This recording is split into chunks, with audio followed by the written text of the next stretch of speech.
नमस्कार, आप देख रहे हैं फर्स्ट इंडिया न्यूज। मैं हूं आपके साथ हेमा साहू और वक्त हो चला है फटाफट 50 बड़ी खबरों का। तो चलिए शुरू करते हैं आज की बड़ी खबरों के साथ।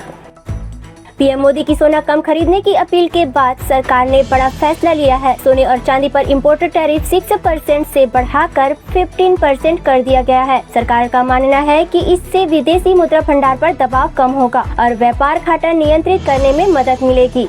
देश भर में मौसम का मिजाज बदल गया है। राजस्थान में तापमान 48 डिग्री पर पहुंच गया है, जबकि कई राज्यों में तेज बारिश और आंधी का अलर्ट जारी किया गया है। तमिलनाडु में विजय सरकार ने फ्लोर टेस्ट जीत लिया है। विधानसभा में सरकार को भारी बहुमत मिला। CBSE 12वीं बोर्ड का रिजल्ट जारी कर दिया गया है। इस बार भी लड़कियों ने शानदार प्रदर्शन किया है। बीजेपी ने यूपी विधानसभा चुनाव 2027 की तैयारी शुरू कर दी है। पार्टी यूथ स्तर पर माइक्रो मैनेजमेंट मॉडल लागू करने जा रही है। नीट UG परीक्षा रद्द होने के बाद NTA को बदलने की मांग तेज हो गई है। सुप्रीम कोर्ट ने भी याचिका दाखिल की गई है। पटना में आज मॉक ड्रिल के दौरान सायरन बजेगा और कुछ देर के लिए ब्लैक आउट किया जाएगा। प्रशासन आपदा जैसी स्थिति से निपटने की तैयारी कर रहा है। तमिलनाडु के मुख्यमंत्री विजय ने विरोध बढ़ाने के बाद अपने ज्योतिषी राधान पंडित को स्पेशल ड्यूटी ऑफिसर पद से हटा दिया। महाराष्ट्र में पाकिस्तानी गैंगस्टर नेटवर्क के खिलाफ ATS ने कई शहरों में बड़ी कार्रवाई की है। सुप्रीम कोर्ट ने सबरमाला मामले में कहा है कि हिंदू धर्म जीवन जीने का तरीका है और मंदिर जाना ही आस्था का एकमात्र रास्ता है। नीट पेपर लीक मामले में SOG ने गुरुग्राम से एक MBBS छात्र को हिरासत में लिया है। उससे लगातार पूछताछ की जा रही है। छत्तीसगढ़ बीजेपी की कोर कमेटी में बड़ा बदलाव किया गया है। कई नए नेताओं को जिम्मेदारी दी गई है। दिल्ली समेत कई राज्यों में अगले 24 घंटे में तेज बारिश और तूफान की चेतावनी जारी की गई है। IPL 2026 में गुजरात ने शानदार जीत दर्ज करते हुए प्ले ऑफ की ओर मजबूत कदम बढ़ाया है। उत्तराखंड के पहले खेल विश्वविद्यालय को मंजूरी मिल गई है। हल्द्वानी में इसका निर्माण किया जाएगा। फिल्म इंडस्ट्री से दुखद खबर सामने आई है। मशहूर कन्नड़ अभिनेता दिलीप राज का निधन हो गया है। अमिताभ बच्चन ने कहा कि उन्हें सुकून के लिए क्लासिकल म्यूजिक सुनना पसंद है। नीट पेपर लीक मामले में बड़ा खुलासा हुआ है। दावा किया जा रहा है कि पेपर परीक्षा से कई हफ्ते पहले अलग अलग राज्य में पहुंच गया था। यूपी के गाजियाबाद में ATM लूटकांड के 2 आरोपियों का पुलिस इनकाउंटर में अंत हो गया है। भारतीय क्रिकेट के युवा खिलाड़ी वैभव सूर्यवंशी सोशल मीडिया पर फिर चर्चा में हैं। देश भर में फ्यूल सेविंग अभियान शुरू हो गया है। कई राज्यों में नेताओं के काफिले छोटे किए जा रहे हैं। यूपी में वर्क फ्रॉम होम और बस मेट्रो से सफर करने के लिए निर्देश जारी किए गए हैं। अखिलेश यादव के छोटे भाई और बीजेपी नेता अपर्णा यादव के पति प्रतीक यादव का 38 साल की उम्र में निधन हो गया है। शुरुआती रिपोर्ट में मौत की वजह कार्डियक अरेस्ट बताई गई है।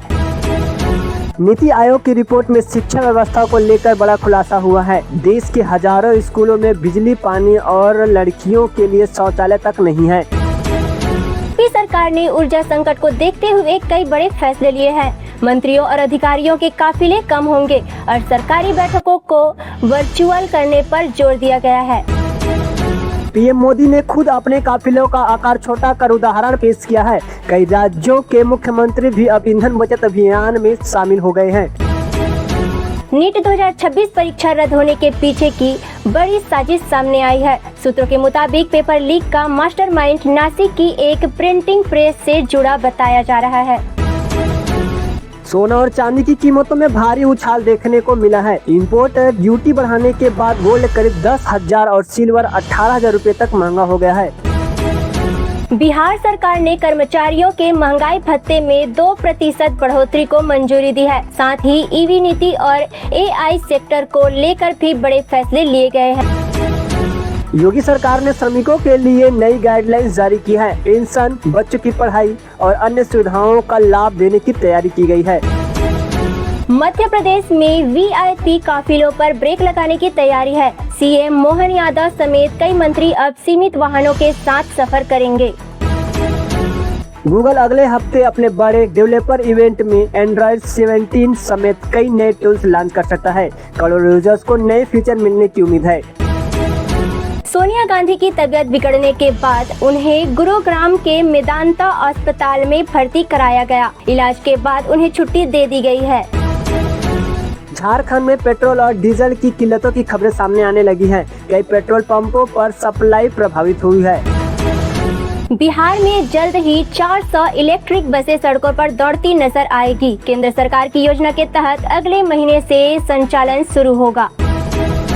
ईरान संकट के बीच अमेरिकी राष्ट्रपति डोनाल्ड ट्रंप चीन यात्रा पर जा सकते हैं, जहां उनकी मुलाकात राष्ट्रपति शी जिनपिंग से होगी।